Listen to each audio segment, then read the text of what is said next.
If you are an influencer, if you are a content creator, or if you are a business owner, you're thinking of using social media to build a brand, to grow your business, or just to get a little bit of fame. After getting over 8 million followers across social media, here are some of the lessons I would like to share with you if you're thinking about being an influencer or being on social media. And I want to give you a little bit of warning up front that this video is not politically correct. I'm just going to share with you what I have learned during this whole process going from nobody to now being a global personal brand. So I want to take you back a little bit of how this all got started. So it was 2015 that I officially started being on social media. At the time, I had some speaking footage that I've accumulated, and I had my video guy said to me, "Hey Dan, what do you want to do with these videos?" He was very kind. He actually took the initiative and edited these videos and he uploaded them to YouTube. I didn't think too much of it. After a few months, I have people contacting my company saying that, "Hey, I want to do business with you." They want to hire me. They want to do business with me. They want to do joint ventures. And I was asking them, "How did you hear about me?" And they said, "I watched your videos on YouTube." So I thought that was kind of interesting. I thought to myself, I'm not paying too much attention to this social media thing because I was just busy growing my companies. Maybe there's something here. I never thought I would be an influencer. I never thought that I would have now all these followers and all this attention from all over the world. That was not my intention. I never set out to do that. It was kind of by accident. It took me a good 18 months to go from 0 to 1,000 subscribers. It took me another 8 months to go from 1,000 subscribers to 10,000 subscribers. So I thought to myself, you know what? In the beginning, no one was watching my content. I upload a video and no one would click on it. I had multiple Google accounts. I would refresh and click, and I get my friends to subscribe. I get my mom to subscribe because I had no subscribers. I would question myself, is anyone even watching my content? Does anyone even want to watch this? So I had a lot of self-doubts, but I never gave up. I never stopped. So the very first lesson that I've learned is you want to think in decades, not in days. If you're thinking about, oh, I'm going to try social media, or I'm going to upload a few videos and I'm not getting traction, okay, this doesn't work, no one likes my stuff, I am just going to give up, I'm going to quit. That's not a good way of doing this. Instead, what you should think about is, I'm going to do this long term. Think in decades. I'm going to give myself a good 10 years to build my social media. Not 1 week, not 5 weeks, not 10 days, 10 years. So when you think in 10-year term, now suddenly you're not too hung up on, okay, I'm not getting traction for the first month or first couple years. Now here's what's interesting. As I share with you, 18 months, 0 to 1,000 subs, another 8 months to go from 1,000 to 10,000. Now I could have given up during that period of time, but I didn't, and you shouldn't either. Going from 10,000 subscribers to 100,000 subscribers on YouTube, it only took me 1 year. From 100,000 subscribers to 1 million subscribers, winning the gold little button from YouTube, that only took me another year. So within 2 years, we have 100x our followers on YouTube. So let me ask you this question. What if I would have given up the first couple months? So think in decades, not in days, if you're thinking of going on social media. Lesson number 2, many business owners and influencers, when they started building their followers, when they started getting some traction, and now people are liking their stuff and they have a little fan base, and when they try to make offers, when they try to monetize the audience, when they try to sell something, they usually get a lot of resistance and pushback from the fan base, from the viewers, or from the listeners. And when that happens, and usually they're like, oh, I'm not so sure, maybe I shouldn't sell. And then the fans are like, oh, you're a sellout, why are you trying to sell me stuff? And they don't like it. And then as an influencer, as a business owner, then you stop. The lesson I want to share with you, and that's lesson number 2, is dollars over dopamine. Don't kid yourself. Social media, it is a commercial endeavor. Think about the platforms you're on. Facebook, Instagram, TikTok, right? YouTube. All these companies, they're all giant tech companies. It is a commercial enterprise. They are building this platform so that they can monetize your content. And if they are monetizing your content, the content that you have put in blood, sweat, and tears creating, then why shouldn't you monetize it? That's the only reason why you should be on social media. So I realized that social media, this is a commercial activity. This is a commercial endeavor. It is not just for creativity. It's not just to, oh, I'm here to entertain people. I'm here to make people laugh. I'm here to create stories. Give me a break. Think about Hollywood. They create stories to entertain people so that they could generate money from it. Think about Disney, the happiest place on earth. It is a money machine. So if you are going to be on social media, you should focus on getting dollars, not just dopamine kick. Lesson number 3, and I learned this the hard way. So in the beginning, when I was uploading videos and content on social media, what I noticed about myself was I was getting very anxious and I was getting very stressful. Because every single time I would upload something, I would immediately check, oh, within an hour, how many likes are we getting? What are people saying? And are they liking my content? And how many comments are we getting? And what should I make next? And I was in that state of mind for quite a few years. And what I noticed is the more I pay attention to those things, the more anxiety that I felt.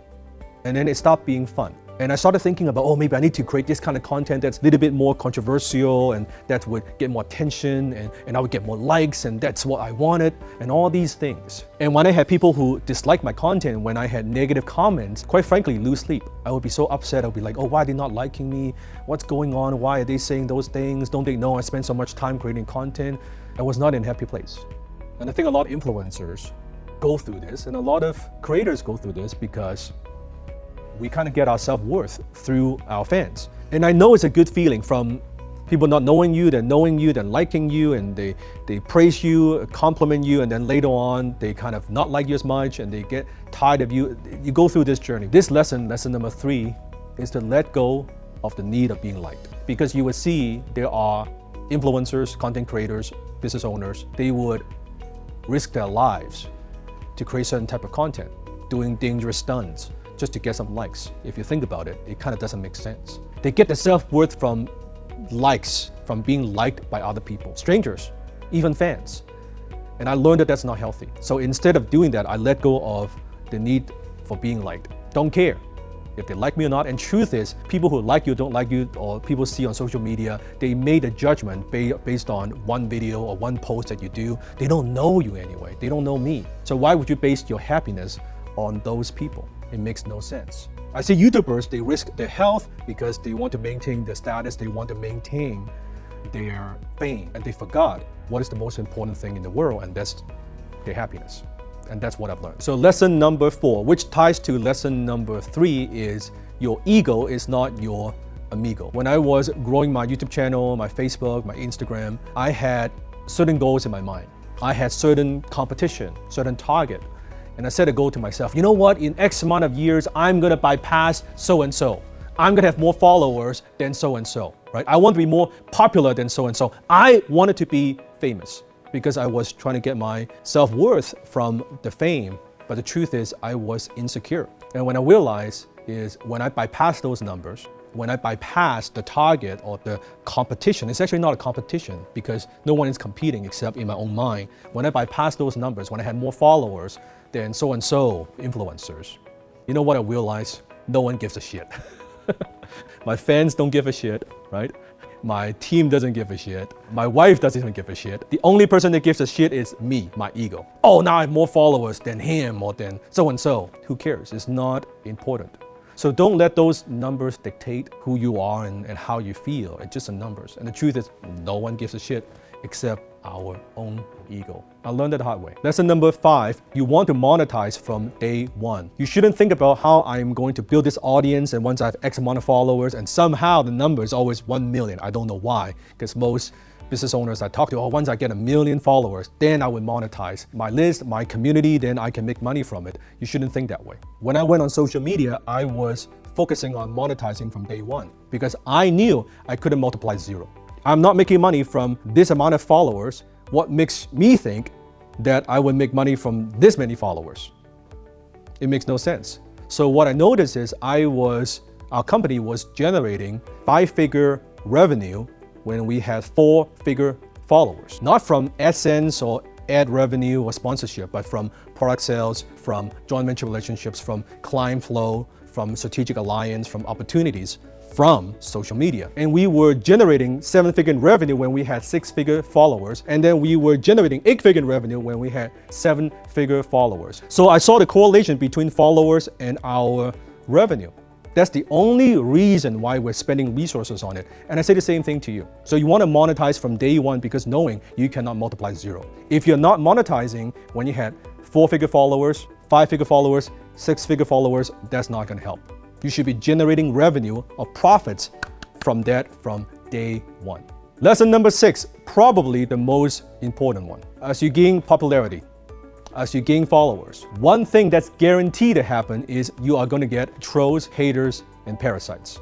What do I mean by that? As I was growing on YouTube, I think from a few 100,000 to even 1 million followers, I wasn't getting a lot of trolls and haters, but somehow when I bypassed the 1 million, suddenly it's like the world just comes down to you. It just crumbles around you, right?